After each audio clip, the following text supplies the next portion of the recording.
Hello everyone, my name is Anuradha Mishra. स्वागत है आपका हमारे online learning platform target Gurukul पर। लास्ट क्लास में 9 रूल्स हम कंप्लीट कर चुके थे एडजेक्टिव के, और आज हमें शुरू करना है 10वां रूल।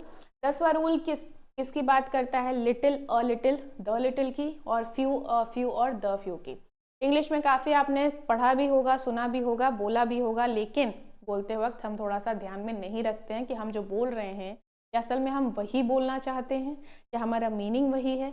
तो काफी इंपॉर्टेंट कॉन्सेप्ट है ये, इसको जरूर ध्यान से आपको पढ़ना रहेगा, ठीक है। Little, a little, the little में क्या डिफरेंस है? Few, a few, the few में क्या डिफरेंस? तो जो लिटिल वाला है इसको आप किस लिए यूज करते हो? क्वांटिटी दिखाने के लिए। क्वांटिटी मतलब क्या? मात्रा दिखाने, ठीक है। किसके लिए? मात्रा दिखाने के लिए। और few, a few, sorry, few, a few, the few किसका यूज करते हो? किसके लिए यूज करते हो? संख्या दिखाने या नंबर दिखाने के लिए, ठीक है। Little, a little, the little, few, a few, the few. अब कॉन्सेप्ट क्या है समझिएगा। सबसे पहली बात, जो चीज आप काउंट नहीं कर सकते हो यहाँ पे आप लिख भी सकते हो, है ना। ये किसके लिए आएगा? आपका काउंटेबल के लिए। सॉरी सॉरी, नीचे वाला है काउंटेबल, ये आएगा काउंटेबल के लिए, और ये आएगा आपका अनकाउंटेबल के लिए, ठीक। अब little, a little, the little क्या है समझिए।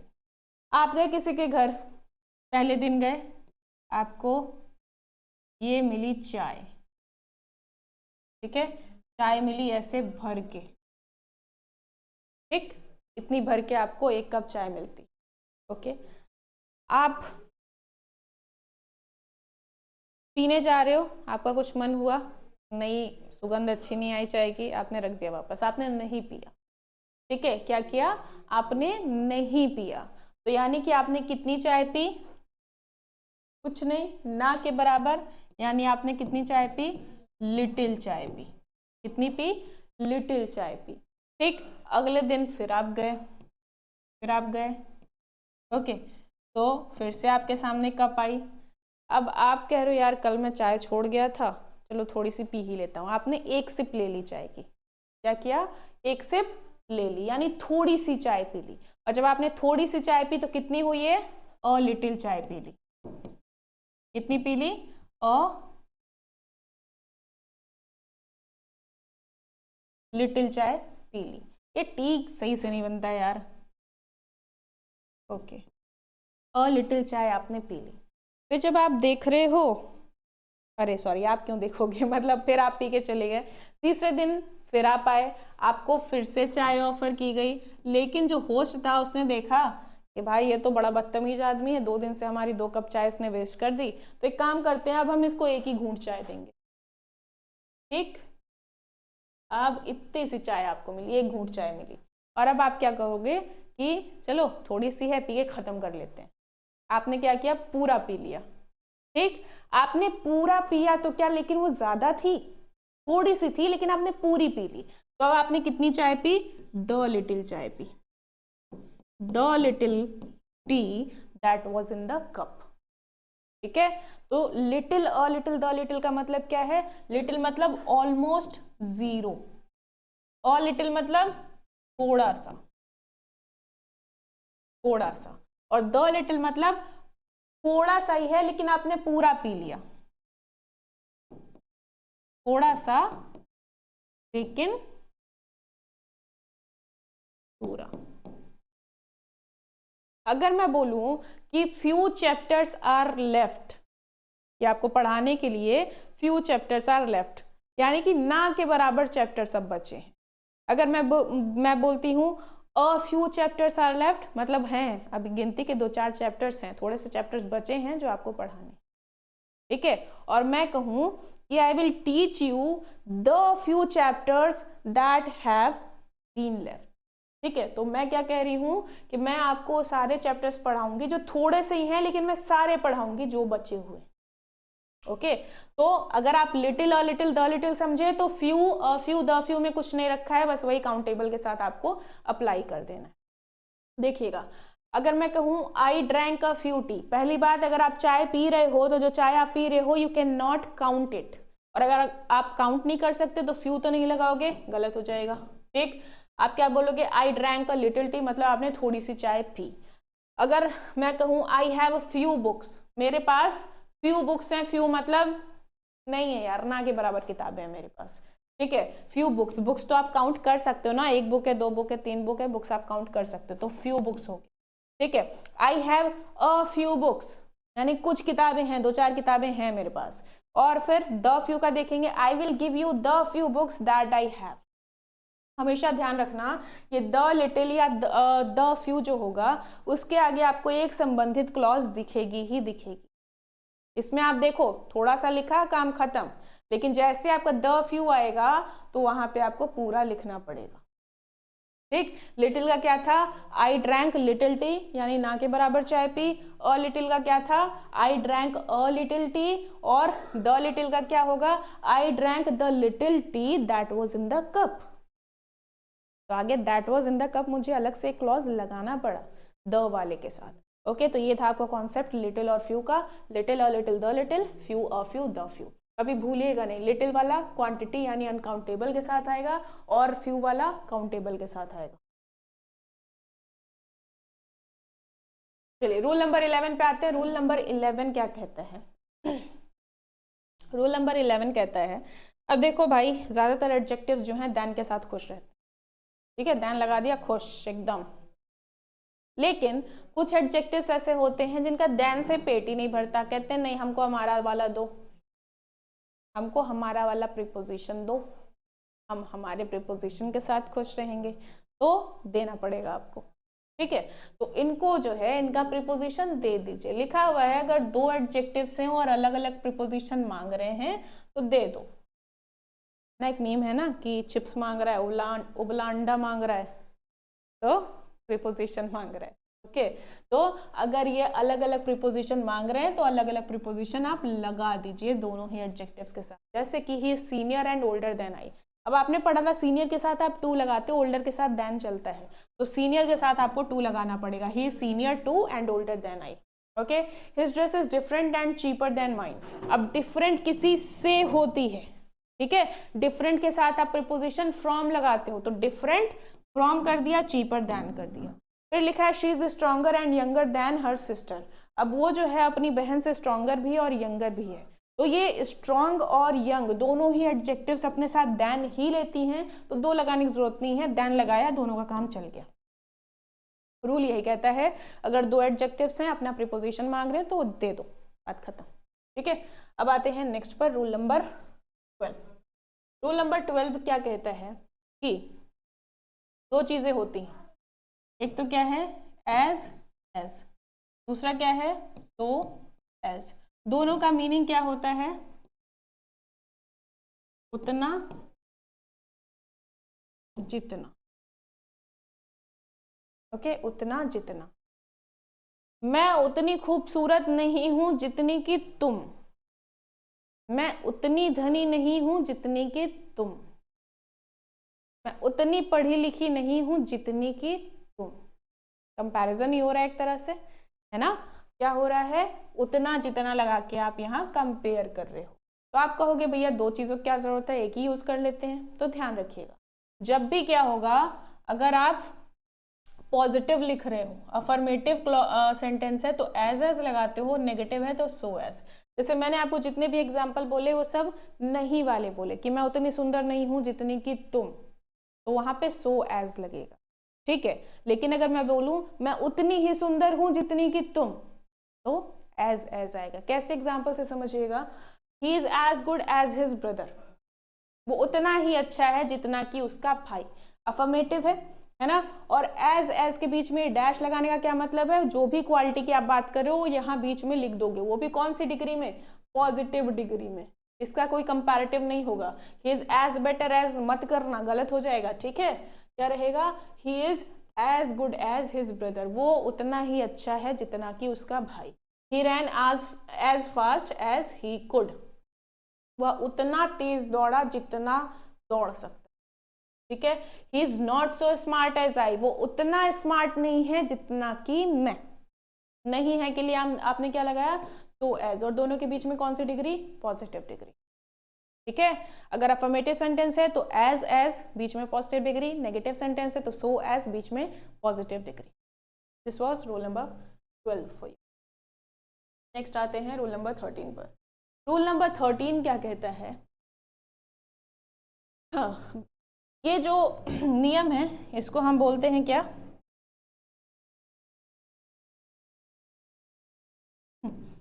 भस्मासुर का नियम। भस्मासुर की कहानी सुनी है? भस्मासुर की कहानी सुनी है? क्या होता था इस कहानी में कि भस्मासुर एक राक्षस था, खूब तपस्या करता है भोले बाबा की। भोले बाबा प्रकट हो जाते हैं और कहते हैं कि चलो बेटा वरदान मांग लो। हालांकि उनको पता था ये कुछ हरामखोरी करेगा, लेकिन बोलते हैं वरदान मांग लो। और वो मांगता क्या है कि एक काम करिए, ऐसा वरदान दीजिए कि जिसके सर पे हाथ रख दूं वो जल जाए, जिसके सर पे हाथ रख दूं वो भस्म हो जाए। ओके, तो अब भोले बाबा समझ तो गए कि ये क्या करना चाह रहा है, लेकिन अब क्या कर सकते हैं, वचन दे दिए थे वरदान का तो तथास्तु बोल दिए। ओके, अब भस्मासुर ने अपनी हरामखोरी दिखाते हुए क्या बोला कि चलिए अब देखता हूँ कि आपका वरदान काम कर रहा है कि नहीं। तो लाइए पहले अपना ही सर दीजिए, मैं रख के देखता हूँ आप भस्म होते। ओके, तो अब भोले बाबा को पता तो था, अब बोले कि अब क्या होगा भाई, तो मुझे भस्म कर देगा। तो वहाँ से वो भागते हुए पहुँचे विष्णु जी के पास। सारा जो भी सिनेरियो था एक्सप्लेन किया, बताया, और फिर कहे कि अब भैया तुम कुछ करो, मित्र हो मेरे, कुछ तो करो। तो विष्णु जी ने लिया मोहिनी का रूप, और फिर वो क्या करते हैं कि फुल आकर्षित करना शुरू कर देते हैं उसको।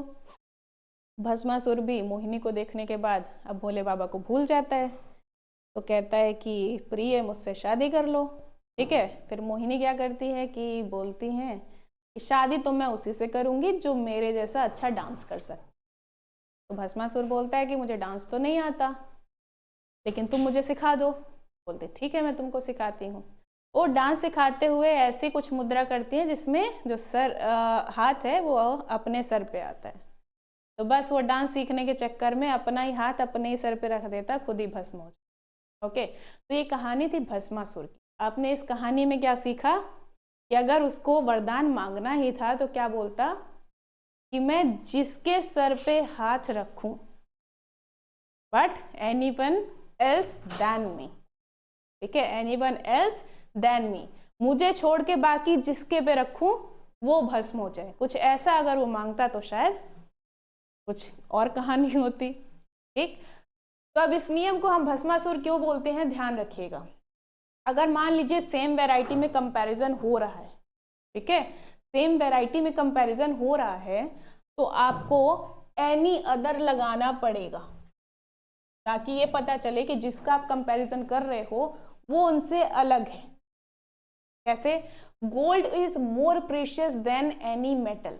अब एनी मेटल अगर हमने बोला तो इसमें तो गोल्ड खुद एक मेटल है, वो भी आ गया ना, यानी गोल्ड का कंपैरिजन हम गोल्ड से ही कर रहे हैं?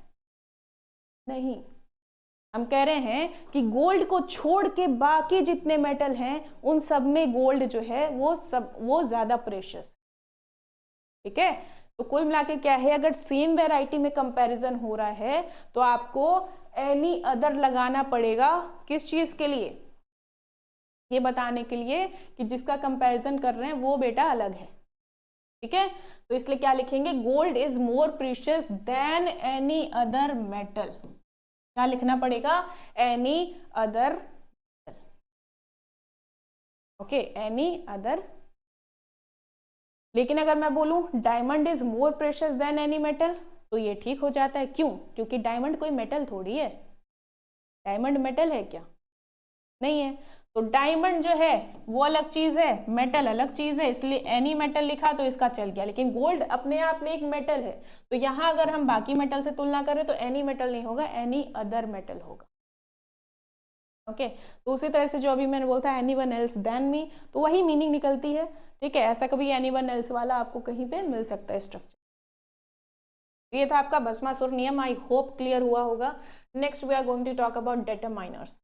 डिटरमाइनर्स क्या होते हैं? एक्चुअली ये होते हैं आपके एडजेक्टिव्स ही हैं, खाली अंग्रेजों के चोचले हैं, उसी में बस घुमा फिरा के कि आदमी परेशान ही रहे, ठीक है, बोले बोले ना खाली ग्रामर में ही परेशान रहे, इसलिए इन्होंने डिटरमाइनर अलग बना दिया। अब डिटरमाइनर क्या होते हैं, कुल मिला के एडजेक्टिव ही हैं, ठीक। ये करेंगे क्या, मीनिंग को ही मॉडिफाई करेंगे या क्वालिफाई करेंगे, विशेषता ही बताएंगे किसी नाउन की या किसी नाउन फ्रेज की। लेकिन डिफरेंस क्या होता है, देखो जो एडजेक्टिव है, ठीक, वो नाउन के पहले भी और नाउन के बाद भी। इसको कौन सा होता है, LIC जीवन बीमा, नाउन के साथ भी और नाउन के बाद भी तो नाउन के साथ भी हो सकता है और नाउन के बाद भी हो सकता है एडजेक्टिव। लेकिन जो डिटरमाइनर होते हैं वो सिर्फ नाउन के पहले आएंगे, बाद में कोई चांस नहीं है, ठीक है, आना है तो पहले आएंगे, बाद में नहीं आएंगे डिटरमाइनर। ये है आपका पहला डिफरेंस। दूसरा डिफरेंस क्या है कि एडजेक्टिव का देखो सुपरलेटिव और कंपैरेटिव डिग्री तो होती है, लेकिन डिटरमाइनर की सुपरलेटिव और कंपैरेटिव डिग्री नहीं होती, ठीक है। एडजेक्टिव को सेंटेंस से रिमूव कर दो चलेगा, मैं बोलूं Rekha is a good girl, good हटा दो, Rekha is a girl, sentence अभी भी ग्रामेटिकली करेक्ट है। लेकिन अगर डिटरमाइनर को सेंटेंस से हटा दिया तब गड़बड़ हो जाएगी। इन सारी चीजों का अभी हम एग्जाम्पल देखेंगे, उसके लिए परेशान नहीं होना, ठीक है। एक नाउन के एक से ज्यादा एडजेक्टिव हो सकते हैं, कुल मिला के adjective is a girlfriend, while determiner is a बीवी। एक नाउन के एक से ज्यादा एडजेक्टिव्स हो सकते हैं, लेकिन डिटरमाइनर एक ही होगा, ठीक है। उसके बाद एक लैंग्वेज में ढेर सारे एडजेक्टिव्स होते हैं, लेकिन डिटरमाइनर जो हैं वो गिने चुने होते हैं, बहुत कम होते हैं, ठीक। तो अब चलिए थोड़े से एग्जांपल्स भी देखेंगे। देखिए ए एंड द, ये क्या है आपके, आपने पढ़ा होगा कभी जीवन में, आर्टिकल है, क्या है, आर्टिकल है, ठीक है।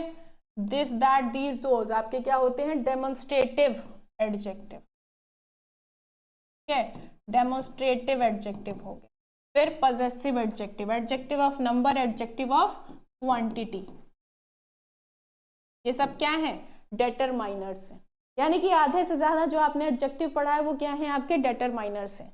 ध्यान रखिएगा, ये है आपका डिटरमाइनर, ठीक। अब डिटरमाइनर में क्या आते हैं, एक तो आर्टिकल भी आ जाते हैं, फिर क्या आते हैं, डेमोन्स्ट्रेटिव एडजेक्टिव भी आ सकते हैं, ठीक है, पजेसिव वाले भी आ जाएंगे, ओके।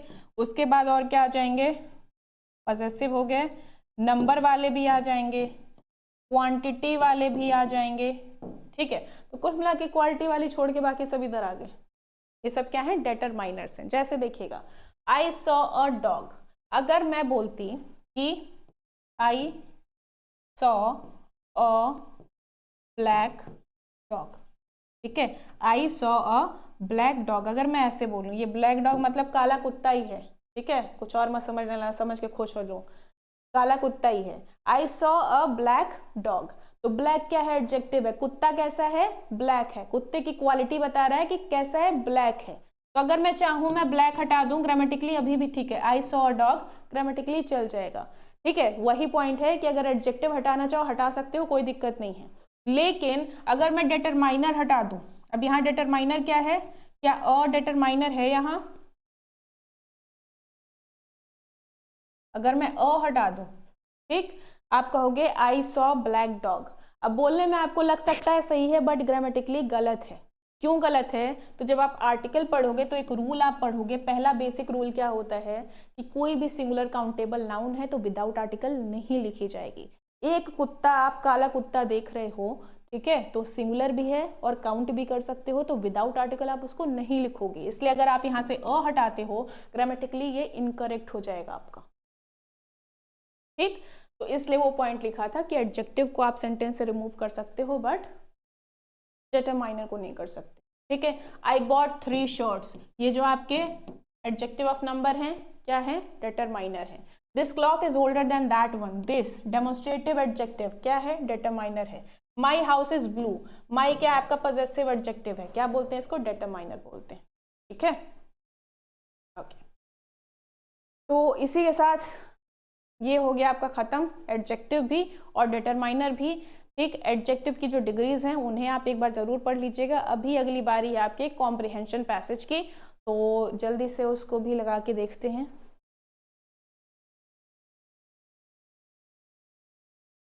ओके, तो एडजेक्टिव समझ आ गया होगा। तो आज एक पैराग्राफ का एक पैसेज हम प्रैक्टिस कर लेते हैं कॉम्प्रिहेंशन का।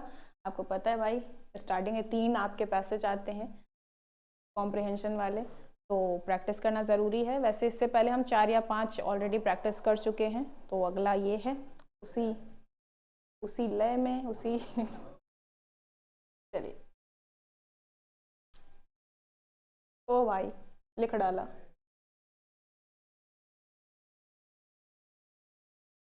आपके सामने ये पैसेज दिख रहा होगा,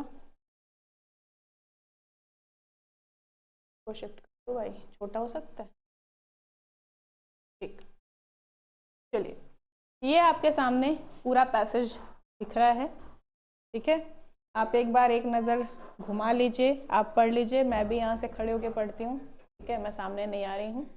in Asia and much of the third world, trees are still destroyed in the old fashioned way. कैसे? They are cut down for fuel and cropland.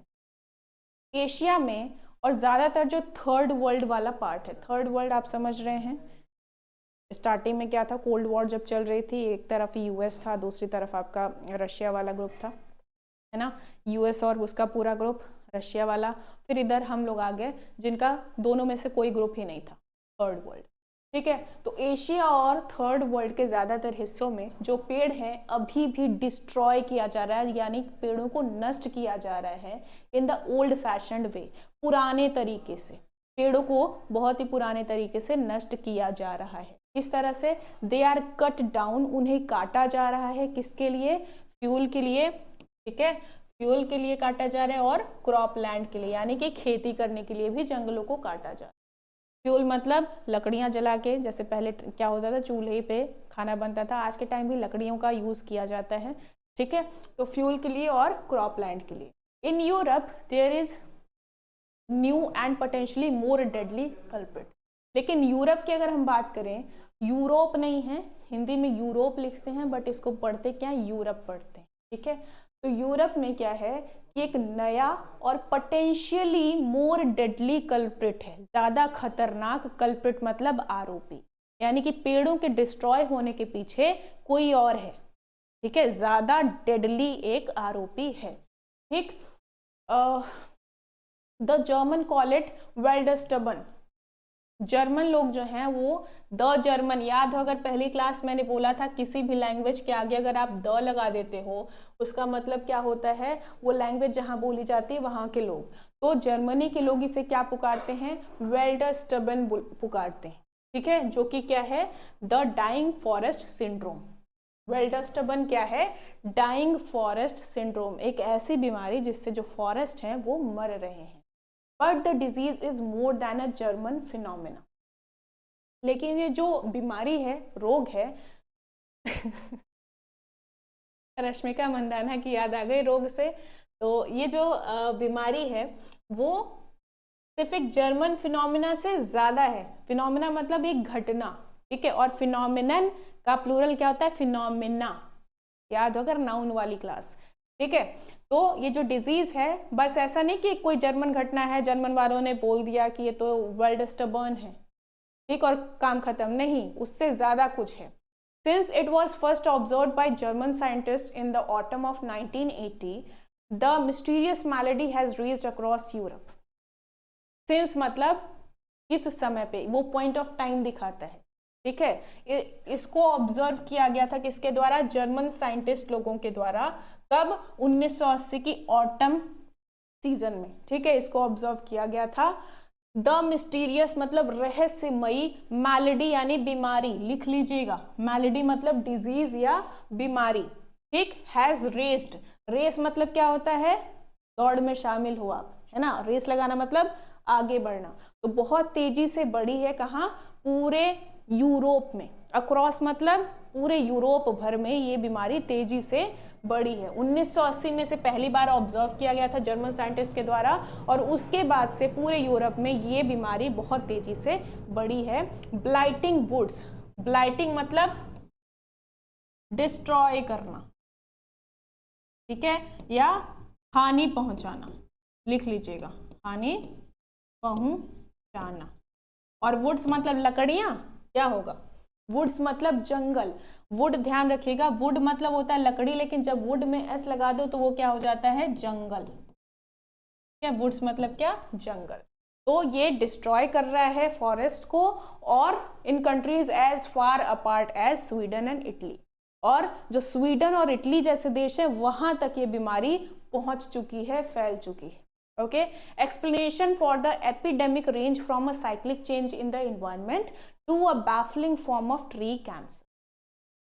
Okay, जो एक्सप्लेनेशंस हैं कि भाई ये बीमारी कैसे फैल रही है, क्या रीजंस हो सकते हैं, उसको एक्सप्लेन करते हुए कई सारे एक्सप्लेनेशन सामने आए, जिसमें कहा गया हो सकता है कि इन्वायरमेंट का ये जो साइक्लिक चेंज है उसकी वजह से हो रही है ये बीमारी, या फिर शायद ट्री कैंसर का कोई एक बहुत ही तगड़ा फॉर्म है। बैफलिंग मतलब होता है चिंताजनक, ठीक है, लिख लीजिएगा, कंसर्निंग या चिंताजनक, ठीक, चिंताजनक फॉर्म है ये एक प्रकार के ट्री कैंसर का। But the most convincing evidence points to air pollution, लेकिन सबसे ज्यादा कन्विंसिंग कि जिसे देख के आप कहो हाँ इसकी वजह से हुआ है, ठीक है, तो सबसे ज्यादा कन्विंसिंग जो साक्ष्य है वो किसकी तरफ इशारा कर रहा है, पॉइंट टू मतलब इशारा करना, और किसकी तरफ, एयर पोल्यूशन की तरफ वो इशारा कर रहा है, ठीक है। इंडीड, इंडीड मतलब होता है दरअसल, दरअसल saving the rapidly deteriorating forest of Europe will probably require a two pronged strategy. दरअसल अगर तेजी से डिटेरियोरेट मतलब क्षय होना, ठीक है, डिस्ट्रॉय होना, तेजी से डिस्ट्रॉय होते हुए फॉरेस्ट को, कहाँ के फॉरेस्ट, यूरोप के तेजी से डिस्ट्रॉय होते हुए फॉरेस्ट को बचाना है, तो शायद उसके लिए जरूरत होगी, विल प्रोबेबली मतलब शायद, रिक्वायर मतलब जरूरत होगी, किस चीज की जरूरत होगी, एक टू प्रोंग्ड स्ट्रेटजी की। टू प्रोंग्ड स्ट्रेटजी मतलब दो तरफा स्ट्रेटजी, ठीक है, कोई भी एक है ये स्ट्रेटजी, टू प्रोंग्ड मतलब ये हो गया, ठीक है, बाइफर्केटेड स्ट्रेटजी, यानी दो चीजें इसमें करनी होंगी, दो इंपॉर्टेंट स्टेप्स होंगे। पहला क्या, तो एक ऑफेंसिव कैंपेन, ठीक है, आपको एक अभियान चलाना होगा। ऑफेंसिव मतलब आगे बढ़ के हमला करने वाला, तो हमला तो नहीं, अगर लिटरल मीनिंग ये नहीं होती कि हमला ही करने लगोगे, ऑफेंसिव मतलब आगे बढ़ के आप एक अभियान चलाइए। दैट इंक्लूड्स, जिसमें क्या चीज रहे, breeding of pollution immune trees, जिसमें क्या रहे उस कैंपेन के अंदर कि आपको ऐसे ट्रीज को ब्रीड करना है जो कि पोल्यूशन से इम्यूनिटी जिनके पास हो, यानी पोल्यूशन का कुछ खास इंपैक्ट उन पर ना पड़े। Okay, and a defensive scheme, और दूसरा चीज क्या होगा कि एक आपकी डिफेंसिव स्कीम होगी, बचाव की तरफ एक योजना होगी जो कि कॉल फॉर करती, कॉल फॉर मतलब डिमांड करती है, मांगती है, क्या मांगती है, reduction in toxic emissions. Air pollution कैसे हो रहा है, बहुत ही जहरीली हवाएं जब मिलेंगी पर्यावरण में तभी तो एयर पोल्यूशन हो रहा है, तो वो जो जहरीली हवाएं हैं उनको कम कीजिए, रिड्यूस करिए, रिडक्शन मतलब कमी करिए उसमें, ठीक है। But both will require more money than is currently being spent, लेकिन इन दोनों ही स्ट्रैटेजीज के लिए जरूरत है ज्यादा पैसे की, ठीक है, जितना अभी स्पेंड किया जा रहा है, करेंटली वर्तमान में स्पेंड किया जा रहा है, उससे ज्यादा पैसे की जरूरत पड़ेगी, ठीक है, उससे ज्यादा पैसे की जरूरत पड़ेगी। फिर आगे कहा गया, एज वेल एज मतलब साथ ही साथ total commitment to protecting the environment, साथ ही साथ आपको पूर्ण रूप से बद्ध होना पड़ेगा किस चीज के प्रति, किस चीज के प्रति, कि इन्वायरमेंट को प्रोटेक्ट कर, ठीक है, इन्वायरमेंट को प्रोटेक्ट करना है। चलिए, ये था आपका पैसेज। अब आते हैं क्वेश्चंस पर, और क्वेश्चंस पढ़ते हैं, समझते हैं और आंसर ढूंढ। क्वेश्चन पहला आपका क्या कहता है, according to this passage which one of the following statement is correct. इन चारों में से कौन सा स्टेटमेंट करेक्ट है, मैं हट जा रही हूँ, आप एक बार देखिए और फिर बताइए, ठीक है। देयर इज लेस, ओहो ये डैमेज है, ठीक है, ये डैमेज है, okay, there is less damage in Asia than in Europe. ऐसा कुछ है क्या कि यूरोप में एशिया में यूरोप की तुलना में कम डैमेज हुआ है, ऐसा है क्या, आपको कौन सा खोजना है, करेक्ट वाला। दूसरा कह रहा है more forest are dying in Germany than anywhere else in the Europe. ये कह रहा है कि जर्मनी में ज्यादा फॉरेस्ट जो हैं वो मर रहे हैं यूरोप की तुलना में। अ cyclic change in the environment is responsible for deforestation. Deforestation के लिए साइक्लिक चेंज ही रिस्पॉन्सिबल है, जिम्मेदार है। और चौथा क्या कहता है, air pollution is the main culprit of destroying European forest. कौन सा स्टेटमेंट आपका सही है? तो ऐसा तो कहीं नहीं लिखा था कि एशिया में कम डैमेज हो रहा है और यूरोप में ज्यादा हो रहा है, नहीं लिखा था। जर्मनी में ज्यादा डैमेज हो रहा है, यूरोप में कम हो रहा है, ऐसा भी नहीं लिखा था। साइक्लिक चेंज इन्वायरमेंट में वही रिस्पॉन्सिबल है डिफॉरेस्टेशन के लिए, ऐसा भी नहीं लिखा था। उसमें लिखा था कि एक्सप्लेनेशन जो दिए जा रहे हैं उसमें एक रीजन कहा गया है साइक्लिक चेंज भी है, ठीक है। उसके आगे क्या लिखा था, मेन बात लिखी थी कि मेन कल्प्रिट कौन है, एयर पोल्यूशन। कौन है, एयर पोल्यूशन। इसलिए ऑप्शन डी आपका हो जाएगा करेक्ट आंसर, ठीक है, लिख लीजिएगा। ऑप्शन डी हो जाएगा आपका correct answer for this question. Next आते हैं, अगला क्वेश्चन क्या कहता है। अगला क्वेश्चन कहता है saving the trees of European forest. अगर आपको बचाना है यूरोपियन फॉरेस्ट के पेड़ पौधों को तो क्या करना पड़ेगा। Should not be difficult because of the advances in experimental research. कह रहा है कि बहुत ज़्यादा मुश्किल काम नहीं, ऐसा कुछ पैसेज में लिखा था क्या। हमेशा ध्यान रखिएगा पैसेज में जितना लिखा होगा उसी से आंसर करना है, ठीक है। तो क्या ऐसा लिखा था कि मुश्किल नहीं होगा क्योंकि हम एक्सपेरिमेंटल रिसर्च कर रहे हैं, नहीं ऐसा नहीं लिखा था। Appears to be a hopeless task and therefore pointless to undertake. ऐसा दिख रहा है, इतना भी नेगेटिव नहीं था ये पैसेज कि बिल्कुल होपलेस टास्क है, अब तो कुछ नहीं हो सकता, ये भी नहीं लिखा था। Requires a much bigger budget, ज़्यादा पैसा चाहिए, ऐसा लिखा था। Demands vigilance and punitive measures, तो ऐसा भी नहीं कह रहा है कि भैया तुमको नज़र बना के रखनी है और दंड भी देना है, जो लोग भी पौधे काट रहे हैं पेड़ काट रहे हैं उनको दंड देना है, ऐसा कुछ पैसेज में नहीं लिखा था। अपनी बुद्धि नहीं लगानी है, ठीक है। तो आंसर क्या हो जाएगा, सी हो जाएगा कि ढेर सारा पैसा चाहिए, बजट हमको बढ़ाना पड़ेगा। और ये बात लिखी भी थी कि करंटली जितना स्पेंड किया जा रहा है उससे ज्यादा चाहिए। Okay, so this was question number 2। Next आते हैं क्वेश्चन नंबर 3 पर। क्वेश्चन नंबर 3 कहता है the dying forest syndrome is a disease. जो कि क्या, जो डाइंग फॉरेस्ट सिंड्रोम है, डिजीज है, उसके बारे में लिखा है। नंबर 1 है peculiar to the forest of Asia. क्या ये सिर्फ एशिया के फॉरेस्ट में है, या फिर ये रैपिडली बढ़ी है, ठीक है, बढ़ चुकी है बहुत ही तेजी से फॉरेस्ट में, या फिर ये सिर्फ कन्फाइंड है जर्मनी के फॉरेस्ट में। कन्फाइंड मतलब लिमिटेड है, सिर्फ वहीं बंध के रह रही है जर्मनी के फॉरेस्ट में ये बीमारी, या फिर इसने पूरी दुनिया भर के फॉरेस्ट को अफेक्ट कर दिया है। दुनिया भर के फॉरेस्ट को अफेक्ट कर दिया, क्या ऐसा कुछ लिखा था, नहीं। क्या लिखा था कि ये बहुत ही तेजी से बढ़ी है ना। रेस्ड एक शब्द आया था जिसको मैंने एक्सप्लेन भी किया अभी, रेस्ड मतलब तेजी से बढ़ना, तो वो बीमारी जो है बहुत तेजी से बढ़ी है, तो वो हो जाएगा ऑप्शन बी आपका करेक्ट आंसर, ठीक है। ऑप्शन बी यहाँ टिक कर लीजिएगा। नेक्स्ट आते हैं क्वेश्चन नंबर 4 पे। 4 क्या कहता है, ये राइटर सजेस्ट क्या कर रहा है। पहला कह रहा है कि it is no longer possible to grow trees in industrialised areas. पहले में क्या कह रहा है कि जो इंडस्ट्रियलाइज्ड एरियाज हैं वहां पे अब ट्रीज उगाना संभव नहीं है, ऐसा बोला, नहीं बोला। Pollution immune trees will absorb toxic emissions, ऐसा बोला।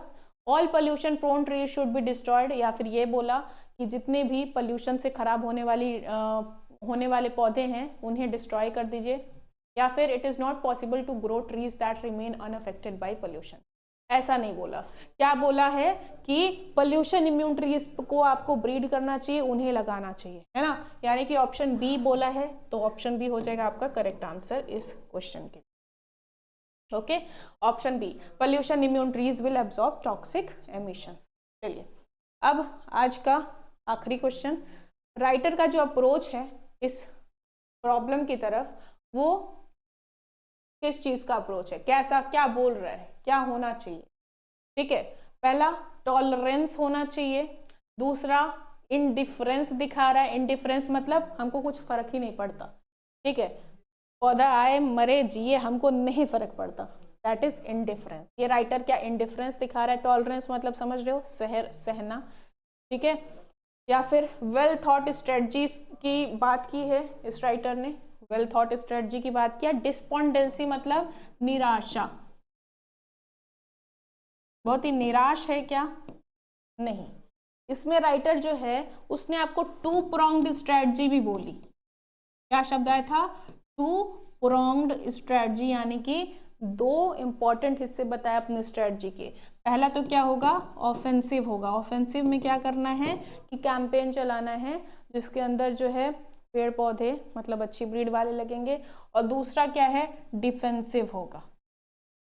ठीक है, और डिफेंसिव में क्या है कि भैया जो एमिशन है उसको थोड़ा कम करिए। तो ये दो तरीके के स्ट्रेटजी की बात की, यानी कि ये जो राइटर का अप्रोच रहा है वो कैसा रहा है? वेल थॉट स्ट्रेटजी के साथ रहा है। तो ये था आपका आज का आखिरी क्वेश्चन। आई होप समझ आया होगा। बाकी रिवीजन करते रहिए, जितना भी आपने पढ़ा है, एडजेक्टिव आपने आज पढ़ा है उसको अच्छे से रिवाइज कर लीजिएगा। ठीक है, उसके पहले नाउन प्रोनाउन वाले जितने भी थे सबको पढ़ लीजिएगा। बिना रिवीजन के आपका कुछ नहीं हो सकता है। तो मेरी मानिए, रिवीजन करिए, प्रैक्टिस करिए जितना हो सके उतना ज़्यादा। पेपर को बहुत ज़्यादा टाइम नहीं है इसलिए। और कॉम्प्रिहेंशन जहाँ भी आपको मिलता है, कुछ भी मिलता है, कोई नॉवेल दिख रही है, कोई बुक है, तो उसको ही पढ़ लो। ठीक है, मेन बात क्या है? पढ़ना है और पढ़ के लाइन बाय लाइन चीज़ों को समझना है, खुद को समझाना है। अगर इतना आप कर ले रहे हो that is enough for you. Okay, तो आज के लिए इतना रहेगा। मैं चलती हूँ, tata bye bye, take care, जय हिंद।